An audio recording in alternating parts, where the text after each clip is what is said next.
So yeah. What is this? Oh, sorry, someone's just giving me something. Who is your inspiration as an actor? Okay.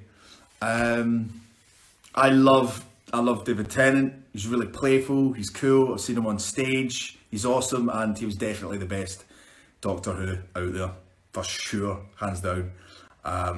Yeah, he's really playful, and I appreciate watching his work.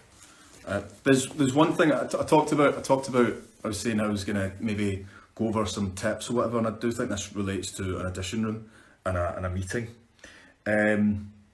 When you begin your speech in your drama school audition, have a line before the speech takes place. So, for example, I was doing some lines earlier on. I was learning something earlier on today, and it's Medea, and Jason comes back, and I'm just guessing everyone knows the rough story of Medea.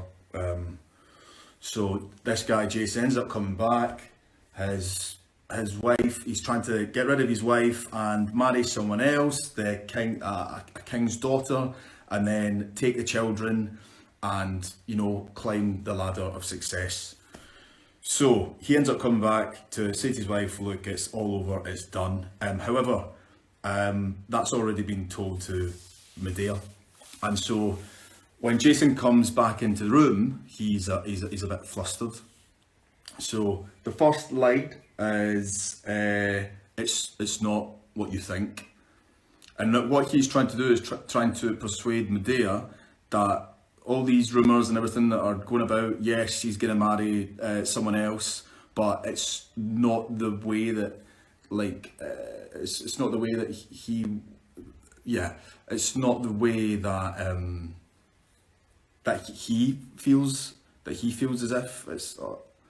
It's very hard to explain. Do you know what? This is really hard to explain when you're just talking to yourself. But anyway, just have a line before your speech. So before you come into the room, if I was doing the Jason speech, I would have a line that gets me into the headspace of where that character is at. So as I said, the first line that I had is, it's not what you think.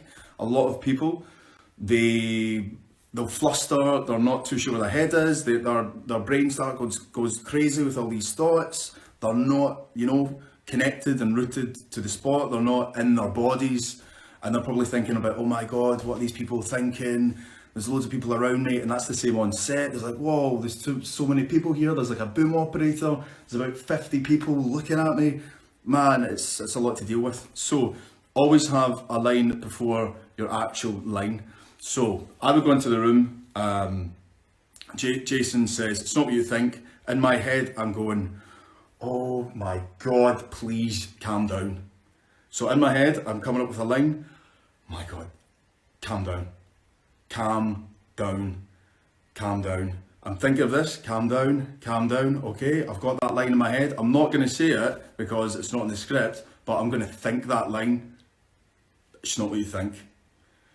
And by thinking about the line before the line, it's a little trick, and it works really, really well. It gets you into the headspace of the character, and then you're not thinking about who's in the room or whatever. And this is the thing about acting, it's about creating a slice of life. So when you see a TV program or a scene, it shouldn't feel as if it's got a start and an end. It should be like it's cutting into a scene, like there was a life before the scene. It just so happens that, we've cut away or cut into this section of life that's happening. There was something happening prior to this scene. So we always have to have active thoughts, either in front of the camera or in theatre. You need to engage this. Right.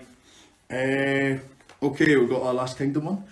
Are all of your funny lines your own or other characters, or are they scripted? Right, okay, what's going on? It's a bit of both. I feel as if sometimes lines are there for a bit of guidance. So if you can make something a bit funnier, or it's an odd one, because sometimes you'll get writers on who will end up writing some good material, and this doesn't relate to Last Kingdom, just in general.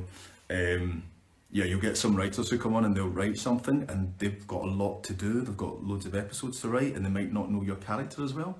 So they might write something funny, but maybe it just doesn't land as much. So then you can tweak it ever so slightly to make it suit your character.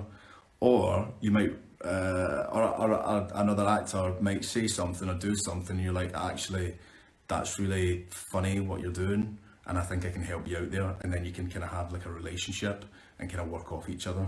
So it just depends, but most of the time, like yeah, I'll just have a laugh with the lads and something crazy will just come out. Oh, what is my favourite Pace memory? Oh,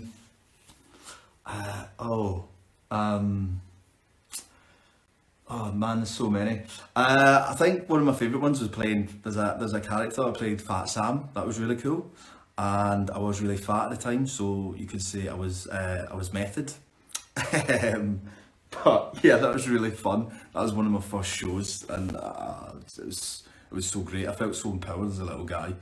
I think when I was younger, I didn't have much going for me, and then I found Pace, and suddenly I had like a focus and a drive, and that was crazy to experience that at that point in time in my life. It really helped.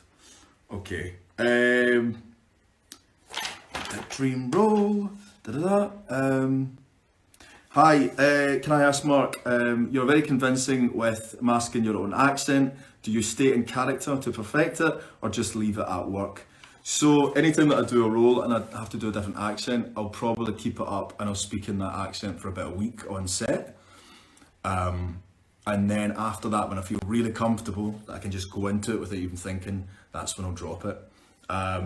Sometimes I have a little, like a line here or there that just gets me into it. Sometimes I count from, count to 1 to 10 in a different accent, and that seems to help. And there's some coaches that kind of, there's a few coaches that taught me that. So what you do is, say if I'm doing Irish, I'd go 1, 2, 3, 4, 5, 6, 7, 8, 9, 10.